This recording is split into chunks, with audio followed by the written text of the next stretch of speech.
Οδυσσέας Ελίτης, αναζητώντας την ελληνική οικουμενικότητα του ποιητή. Διαβάζει η φιλόλογος Θάμου Ευαγγελία. Θα προσπαθήσω, χωρίς περιττούς προλόγους, να περάσω με άμεσο και ευθύ τρόπο στην ουσία των πραγμάτων. Προσωπικά λοιπόν πιστεύω ότι το συνολικό ποιητικό κόρπους του Οδυσσέα Ελίτη συνιστά μια ποίηση απεικονιστικής αναζήτησης. Προσδίδω σε αυτόν τον όρο ένα ειδικό βάρος και ένα κάπως ευρύχωρο νόημα. Σταδιακά βέβαια θα αποσαφινιστούν πληρέστερα τα πράγματα και θα γίνουν περισσότερο ευκρινή. Να γίνω περισσότερο συγκεκριμένος. Έχω την αίσθηση, ενδεχομένως και τη βεβαιότητα, ότι η ποίηση του Ελίτη στις έντονες βέβαια και χαρακτηριστικές της προεξοχές αναζητά έμονα και επίμονα να απεικονίσει μια ηθαγενή πολυπτυχότητα. Μόνο για λόγους νοηματικής ευκρίνειας και καθαρότητας θα μπορούσαμε σε αυτή τη γηγενή πολυπτυχότητα να προσδώσουμε ένα όνομα ή ένα πιο σαφές περίγραμμα. Θα μπορούσαμε δηλαδή να προσδιορίσουμε αυτή την έννοια ως ένα πολύπτυχο πρόσωπο μέσα από το οποίο εκφράζεται και δηλώνεται η ελληνική μας πολυμορφία. Με βάση αυτά τα ελάχιστα που έχουν ακουστεί, στρογγυλοποιώ και αποκρισταλώνω ένα πρώτο, πρώιμο ίσως συμπέρασμα. Η ποίηση του Ελίτη, στη βαθύτερη ουσία της, αναζητάει, βρίσκει και τελικά πραγματώνει την ποιητική απεικόνιση της ελληνικής πολύμορφης ιδιαιτερότητας. Επομένως, δεν θα ήταν λάθος να υποστηρίξουμε και ένα δεύτερο, ειδικότερο τώρα συμπέρασμα. Πρόκειται για μια ποίηση που στην όραση και τη συνείδηση του Έλληνα αναγνώστη προβάλλει αυτό ακριβώς που ο ίδιος είναι.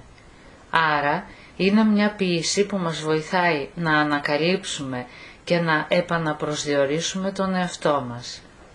Ποίηση αυτογνωριμίας και τελικά ποίηση αυτογνωσίας. Να επιμείνω λίγο ακόμα, αλλά κάπως πιο αναλυτικά στα προσδιοριστικά στοιχεία της ελιτικής ποίησης.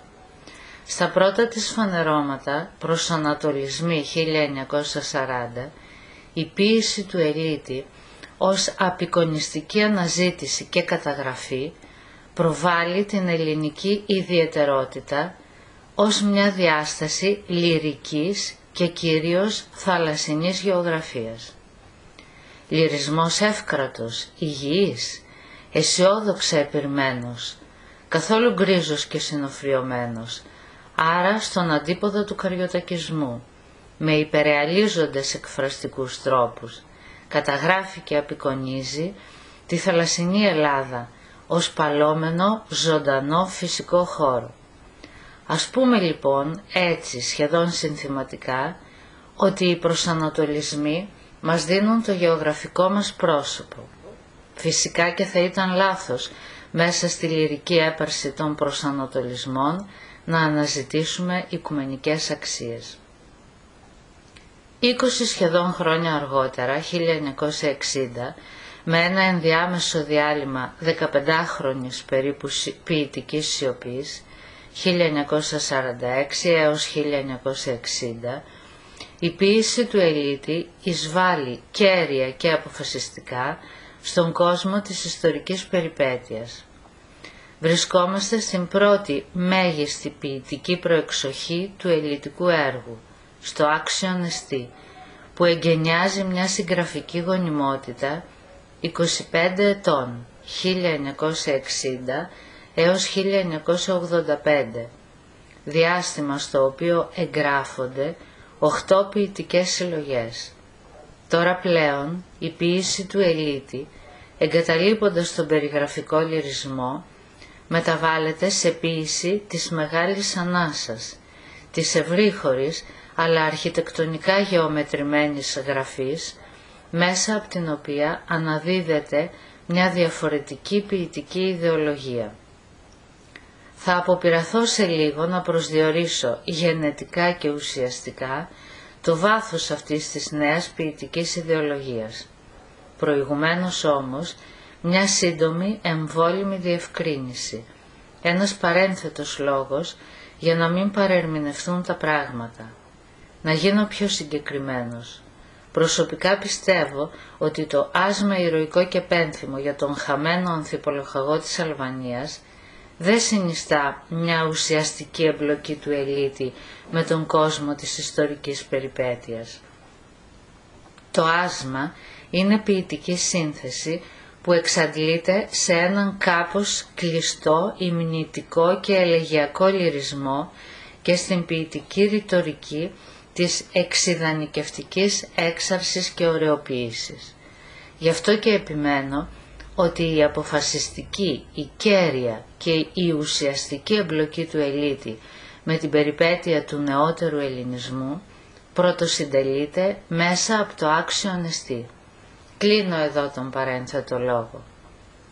Το άξιον εστί λοιπόν εγκαινιάζει την πρώτη μεγάλη μεταστροφή του ελίτη και μέσω αυτής της μεταστροφής μορφοποιείται η καινούργια ποιητική του ιδεολογία που ολοκληρώνεται σταδιακά και μέσα από τις επόμενες συλλογές μέχρι και το 1985. Στο έργο και τη δημιουργία αυτής της υπεργόνιμης 25 ετίας, η ποίηση του ελίτη μέσα από τον έκδηλο ελληνοκεντρισμό της αποκτά οικουμενική διάσταση και βάθος. Μένει βέβαια να δούμε το πώς και το γιατί. Να αρχίσω από το πρώτο έργο της μεγάλης ποιητικής ορίμανσης. Το άξιον εστί είναι η πρώτη ευρύχωρη ποιητική φόρμα του ελίτη με αυστηρή αρχιτεκτονική επινόηση και δομή και με απόλυτα γεωμετρημένη διαπλοκή ποιητικού λόγου και πρόζας. Στο συνολικό έργο με την τρίπτυχη οργάνωση υπόκειται συγκεκριμένη ιστορική ύλη. Είναι τα όσα φοβερά αθρίζονται μέσα σε 2 σχεδόν δεκαετίες, είτε ως περιπέτεια δεινών, είτε ως έξαρση ανθρώπινης μεγαλοσύνης. Πόλεμος, κατοχή, αντίσταση, εμφύλιος, δύσκολα μετεμφυλιακά χρόνια. Το φθεγγόμενο στο έργο ποιητικό εγώ λειτουργεί δυσυπόστατα. Είναι το εγώ μιας ποιητικής διφυΐας. Λειτουργεί ως δημιουργός και πλάστης του κόσμου και ταυτόχρονα ως αποδέκτης εντολών. Ως δημιουργός πλάθει έναν κόσμο που αναδίδει την ελληνική γεωγραφική ιδιαιτερότητα. Ως αποδέκτης εντολών προβάλλει ένα αξιακό σύστημα, έναν κώδικα ποιητικής ηθικής που καθορίζει καθολικές τάσεις και συμπεριφορές του ανθρώπου. Το ίδιο ποιητικό εγώ, στη δεύτερη πτυχή του έργου, διεσταλμένο τώρα στο συλλογικό εμείς, ζει τα πάθη και τα δεινά, τη δίνει δηλαδή αλλά και την έξαρση, μέσα στη λάσπη, το αίμα, την πείνα και το θάνατο που περιέχει ο παραλογισμός της ιστορίας. Τέλος, στην τρίτη πτυχή, ο εξυμνούμενος κόσμος παραπέμπει άμεσα ή καλύτερα ταυτίζεται με τη φυσιογνωμία του ελληνικού χώρου. Ενδεχόμενη εύλογη δική σας απορία. Θα αναρωτιέστε ίσως πού θέλω να καταλήξω. Απαντώ. Σε μια πρώτη αλλά κεντρική θέση της εισήγησής μου. Τι διατυπώνω. Η μεταστροφή του Οδυσσέα Ελίτη, η νέα του ποιητική ιδεολογία, το αξιακό οικουμενικό του σύστημα, όλα αυτά, καταγωγικά γενετικά, εκραίουν από την ίδια ποιητική μήτρα. Πρωτογενός είναι ελληνογενής, αν μπορώ να το διατυπώσω έτσι. Η ελληνογένεια οδηγεί και διευρύνεται ως οικουμενικότητα. Ή, με άλλη διατύπωση, οι οικουμενικές αξίες του ελίτη έχουν μέσα τους ως πρωτογενή και γενετικό πυρήνα μιαν απόλυτα ελληνική αυτοχθονία και ηθαγένεια. Όταν λοιπόν αναζητάμε την οικουμενική διάσταση στο έργο του Οδυσσέα Ελίτη, στην ουσία αναζητάμε μια ελληνική οικουμενικότητα. Να προχωρήσω λίγο ακόμα και να σταθώ στην άλλη χρονιά ορόσημο. Είναι το 1985 με 2 νέες ποιητικές προεξοχές. το ημερολόγιο ενός αθέατου Απριλίου, η πρώτη, και ο μικρός ναυτίλος, η δεύτερη. Το ημερολόγιο συνιστά ένα είδος λυρικής μεταστροφής του Ελίτη. Είναι ο λυρισμός της ώριμης εσωστρέφειας, όταν ο ποιητής, σχεδόν 75χρονος, μετεωρίζεται ανάμεσα στη φθαρτότητα του εδώ και στην αυθαρσία του επέκεινα. Ή, με άλλη διατύπωση, ανάμεσα στα κενά, στις αναμονές, τις πληγές, τις αναζητήσεις που σωρεύει μέσα μας η έγχρονη και θνητή ύπαρξή μας και στην άχρονη αιωνιότητα, την πέρα του θανάτου. Αυτός ο εσωστρεφής λυρισμός που περιελίσσεται στον εαυτό και έχει έντονα τα σημάδια μιας ώριμης ποιητικής σκλήρυνσης, είναι φυσικό να μην ανοίγεται ως νόημα και ιδεολογία στον κόσμο των οικουμενικών αξιών. Γι' αυτό πιο πολύ θα σταθούμε στον μικρό ναυτίλο. Ως προς το θέμα που διερευνούμε, μας ενδιαφέρει πολύ περισσότερο. Αντίθετα με το ημερολόγιο, ο μικρός ναυτίλος είναι ένα διπλό ποιητικό άνοιγμα και άπλωμα. Πρώτα, ένα βύθισμα στον ιστορικό χρόνο και ταυτόχρονα ένα ταξίδι αναζήτησης, μια οδηπορία αυτοχθονίας και αυτογνωσίας. Ανάμεσα σε αυτά τα εμφανή σήματα του ποιητικού νήματος, ο Ελίτης αθρίζει και καταγράφει με ξεχωριστή ενάργεια ένα σωρευτικό απόσταγμα της τελικής ποιητικής του ιδεολογίας. Γι' αυτό προσωπικά πιστεύω ότι ο μικρός ναυτίλος, παρόλη τη φιδωλότητα και την περίεργη ή και ένοχη σιωπή της κριτικής, είναι έργο ορόσημο ή έργο σταθμός στη συνολική δημιουργία του Ελίτη. Χρειάζεται βέβαια αυτή η προσωπική μου άποψη και θέση για αυτή την ποιητική σύνθεση του Ελίτη κάποια πιο εδραία στήριξη, για να μην φανεί μετέωρη και υπερβολική. Καταρχάς, ο μικρός ναυτίλος ως ποιητική φόρμα είναι έργο τολμηρά και πρωτότυπο πολυμορφικό. Μέσα στην ξαφνιάζουσα πολυμορφία του συνερούνται όλοι σχεδόν οι τρόποι που θα μπορούσε να προσλάβει μια νεοτερίζουσα ποιητική γραφή. Αυτή που καταργεί τα παραδοσιακά στεγανά ανάμεσα στα είδη του έντεχνου λόγου. Το ουσιώδες βέβαια είναι άλλο. Η πολυμορφία της φόρμας είναι η επένδυση, το εξωτερικό περίβλημα, το κέλυφος της γραφής. Η ουσία είναι αυτό που αποκαλύπτεται όταν σπάσουμε το εξωτερικό κέλυφος και γευτούμε τους μέσα χυμούς της ποιητικής γραφής. Και αυτή η μέσα χυμή, η ποιητική δηλαδή ουσία, αποκαλύπτουν πολλά. Κυρίως αποκαλύπτουν τρία. Πρώτα θέσεις, ιδέες και αντιλήψεις. Ένα είδος φιλοσοφίας και βιοαντίληψης με ρίζες βυθισμένες στο ελληνικό χώμα, αλλά και με εύρος και βάθος οικουμενικό.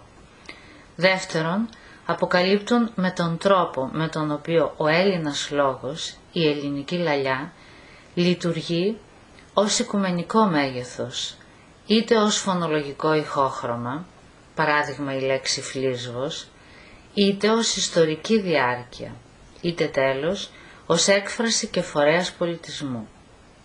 Τρίτον, αποκαλύπτουν τα ουσιαστικά στοιχεία, αυτά που συνθέτουν και συγκροτούν την ελληνική γνησιότητα, κυρίως ως έκφραση λιγοσύνης, δηλαδή αυθεντικής λιτότητας.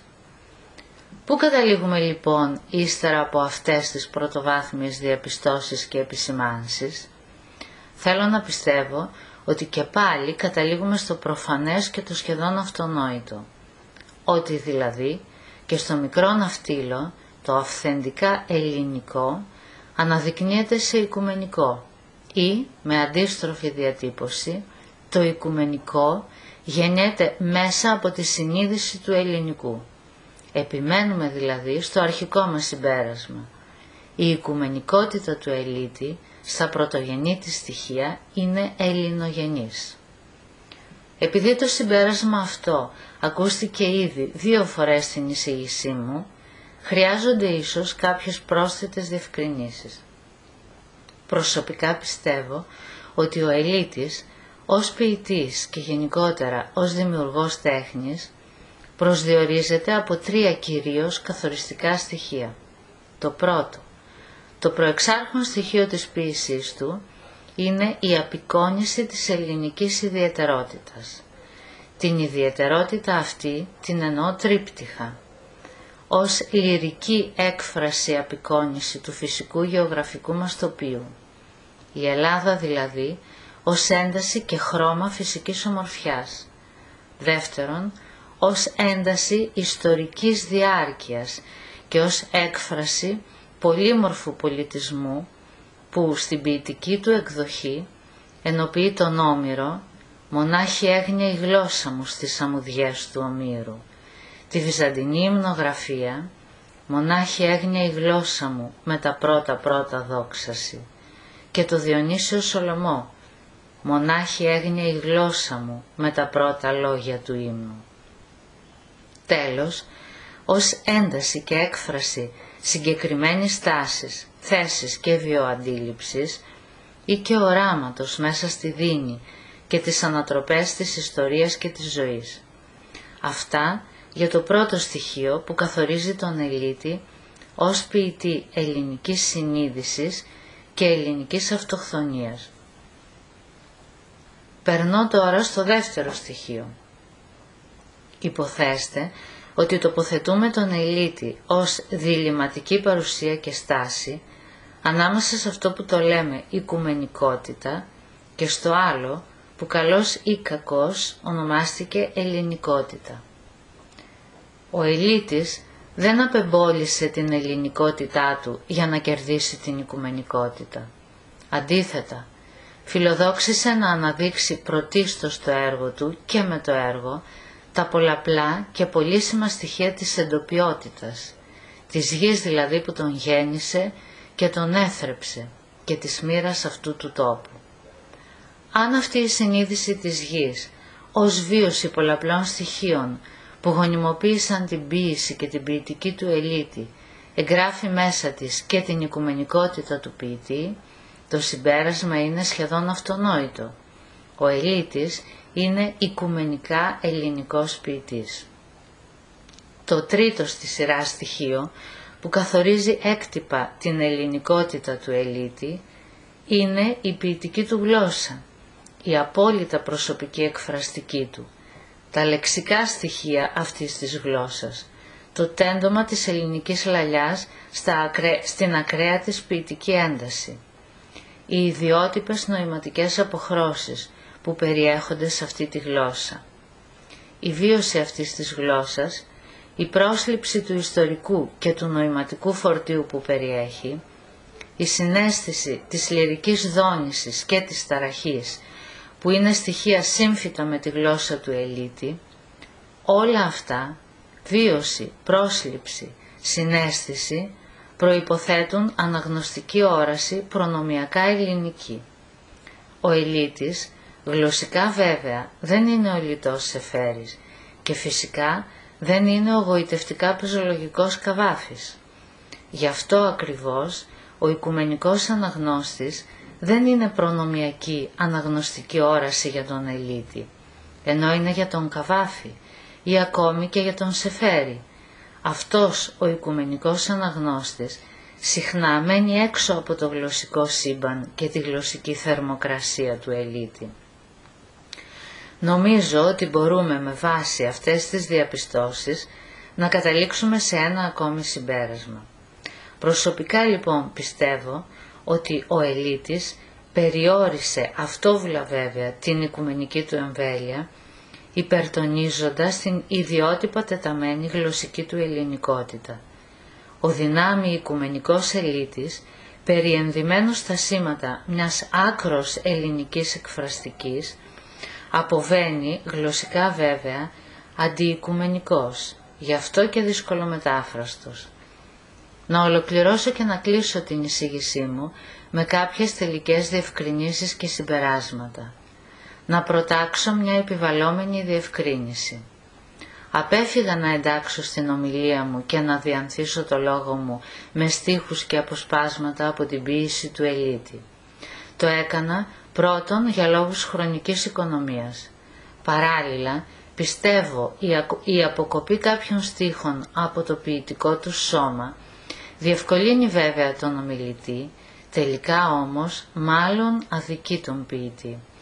Οι μεμονωμένοι στίχοι εξαναγκαστικά προσαρμόζονται στην προαποφασισμένη ερμηνευτική του ομιλητή. Εξάλλου, όσοι είμαστε στην αίθουσα αυτή, ασφαλώς και προσήλθαμε ως αφοσιωμένοι λάτρεις και γνώστες της ποίησης του Οδυσσέα Ελίτη. Να ολοκληρώσω πλέον την ομιλία μου, παρουσιάζοντας ανακεφαλαιωτικά τις βασικές μου θέσεις. Α. Διατρέχοντας συνολικά το ποιητικό έργο του Οδυσσέα Ελίτη, κατέληξα ίσως με έναν τρόπο απόλυτο και αξιωματικό σε ένα πρώτο συμπέρασμα, ότι δηλαδή συνιστά μια ποίηση απεικονιστικής αναζήτησης.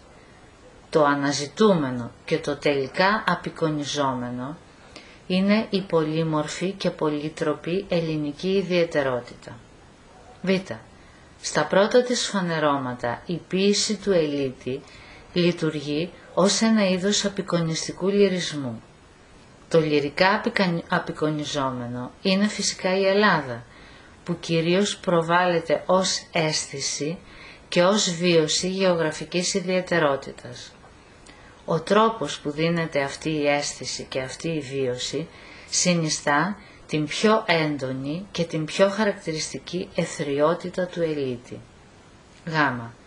Μιλώντας στη συνέχεια για το άξιον εστί, έργο ορόσημο, καθώς και για τη δημιουργική 25 ετία 1960 έως 1985, κατέληξα στη βασική μου θέση.